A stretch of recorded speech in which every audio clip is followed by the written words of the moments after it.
The first key element is breathing. When you're first getting started, don't worry too much about how you're breathing. Just get used to the movement your body is doing and make sure you are breathing. As you get used to the movement, our goal is to synchronize our movement with our breathing. For example, breathing in as you extend your leg and out as you return it. We do this because our diaphragm is the main part of our breathing apparatus, but it's also the top of our inner core.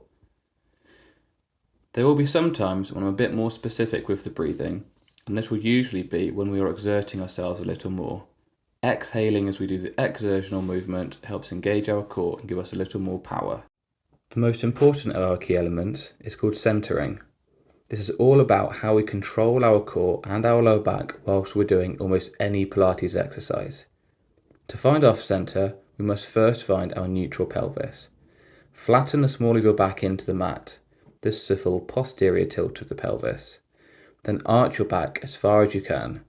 This is a full anterior tilt.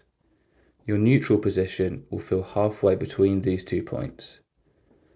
The second thing we need to do is to activate our deep core. This is similar to engaging your pelvic floor if you've been taught that before. Place your fingertips on your hip bones at the front, then come in an inch and down an inch to the V's of your six pack. Here you'll feel the tensioning of your inner core when you do the muscle contraction. Politely, imagine you are zipping up from your pubic bone towards your sternum. Crudely, imagine you are holding in a wee and a fart at the same time. In practice, you're trying to maintain your centered pelvis while you move your limbs. Concentrate on keeping your pelvis as still as possible when you switch from one leg to the other. Try to stop yourself tipping from side to side. Our third point is ribcage placement. If I talk about keeping your ribs soft, it means relaxing the middle part of your back and avoiding arching your back. This is usually most pertinent when raising your arms overhead.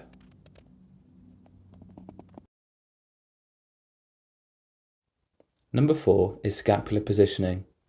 Lie on your back with hands pointing towards the ceiling. Reach your fingertips up, then bring them back down. Repeat this and tune in to what your shoulder blades are doing. You'll feel them rounding around your ribcage as you reach up and closing together as the arms come back down.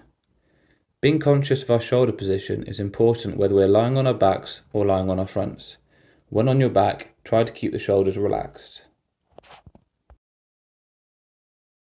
The final key element is head and neck position. On the mat, you'll have a head cushion to keep your neck in a neutral position. However, your head won't always be on the floor.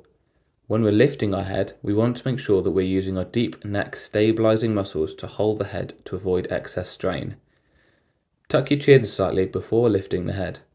This helps to ensure that your abs are doing the sit-up and you're not just throwing the weight of your head forwards.